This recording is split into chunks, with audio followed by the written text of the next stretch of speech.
Los orígenes de Francisco Villa son oscuros. Nació como Doroteo Arango alrededor de 1878 en San Juan del Río, Durango. Su padre fue hijo ilegítimo, al parecer, de José Villa. El joven Doroteo nunca acudió a la escuela y tuvo que trabajar en el rancho El Gorgojito para mantener a su familia. Su paso al bandidaje parece explicarse en la defensa a balazos de su hermana, cuando el patrón, el hijo del patrón o el mayordomo del rancho intentaron abusar de ella. Doroteo se dio a la fuga y a lo largo de 19 años alternó la delincuencia con periodos de vida pacífica, empleado como peón de albañil y carnicero. Fue entonces que cambió su nombre por Francisco Villa, como un regreso al apellido legítimo, el del abuelo. Todavía en 1910, cuando estalló la revolución, los robos y asesinatos de su banda se sucedieron sin interrupción. Villa era un bandido de película, pero también un bandido que buscaba, a su manera, justicia. Villa entró en comunicación con Abraham González, líder del antirreeleccionismo en Chihuahua. En esa misma ciudad conoció a Francisco I. Madero, a quien entre lágrimas confió su sangriento pasado. Madero le otorgó una confianza absoluta, justificó su pasado y lo absolvió. Villa había encontrado la redención que buscaba y la revolución maderista reveló su genio. Con pocos hombres, pero bien equipados, Villa se destacó en muchos combates, especialmente en la toma de Ciudad Juárez en abril de 1911. Cuando la revolución triunfó, Madero le entregó una indemnización de 15,000 pesos para abrir nuevamente una carnicería. Pero la rebelión de Pascual Orozco le hizo regresar en 1912 a las filas maderistas, esta vez bajo las órdenes de Victoriano Huerta. Considerándolo una amenaza, Huerta aprovechó un pretexto para condenarlo a muerte por insubordinación. Ante el pelotón de fusilamiento, Villa imploró perdón llorando y de rodillas. Al tiempo, llegó la orden que conmutó su pena por la de prisión y se le envió a Santiago Tlatelolco.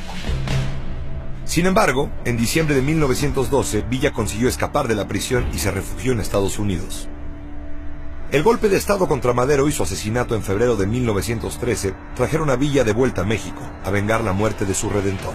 Los hombres se le unieron por miles y en septiembre integró definitivamente su División del Norte. Después de varios encuentros, algunos fallidos y otros exitosos, en noviembre de ese año emprendió su primera acción deslumbrante, la toma de Ciudad Juárez. Poco después, en el combate de Tierra Blanca, mostró la más importante de sus armas, las poderosas cargas de caballería. En Estados Unidos, las hazañas de Villa ocupaban los titulares de los periódicos. Villa tomó la ciudad de Chihuahua y asumió la gobernatura del estado el 8 de enero de 1914.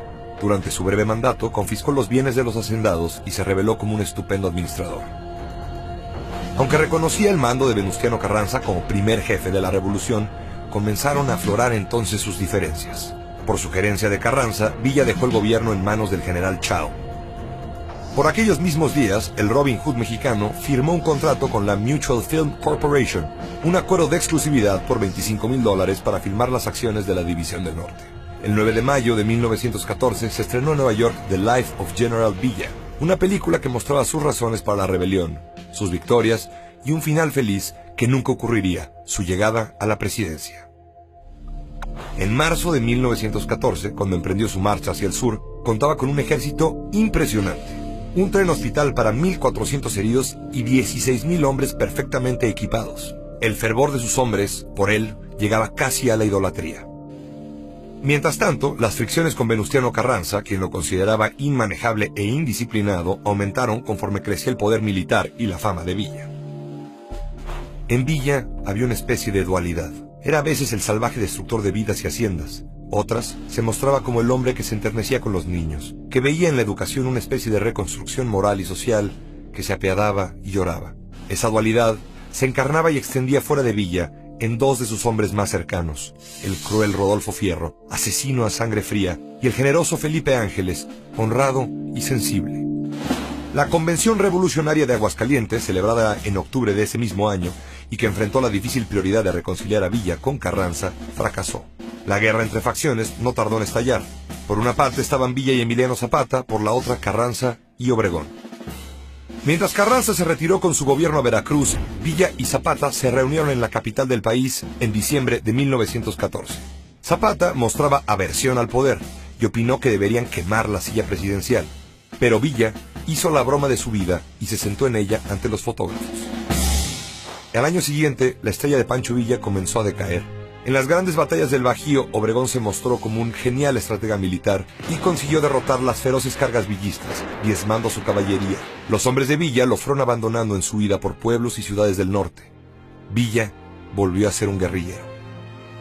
En esos mismos días, el gobierno de Estados Unidos reconoció finalmente como presidente a Venustiano Carranza. Indignado, el 9 de marzo de 1916, Villa y sus hombres entraron a Columbus, Nuevo México, donde incendiaron, asesinaron y violaron salvajemente. Un ataque a Estados Unidos continental no se repetiría hasta el 11 de septiembre de 2001. Estados Unidos envió una expedición punitiva en persecución de Villa, que fracasó estrepitosamente. En los comunicados, los estadounidenses informaban que Villa estaba por todos lados y en ningún lugar. Algunos le creían muerto. En realidad, Villa, curándose de una herida de bala, se refugiaba en una cueva. La experiencia de 19 años de bandidaje le volvió a ser útil. Villa continuó después con su guerrilla. Con lujo de violencia tomó poblados, incluso ciudades de importancia. En 1918, Felipe Ángeles volvió a su lado, pero lo abandonó meses después. Al poco tiempo, Ángeles fue capturado y se le sometió a un consejo de guerra en Chihuahua, donde defendió por última vez a Villa. Finalmente, fue sentenciado a muerte.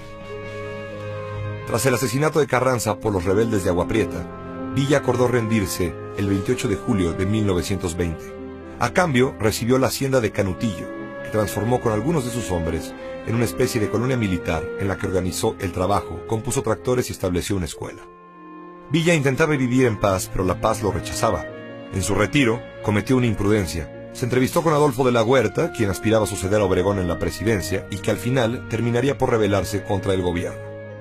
El 20 de junio de 1923, cuando Villa conducía su automóvil Dodge de regreso a Canutillo con algunos de sus hombres, fueron sorprendidos por un grupo de pistoleros que les habían preparado una emboscada.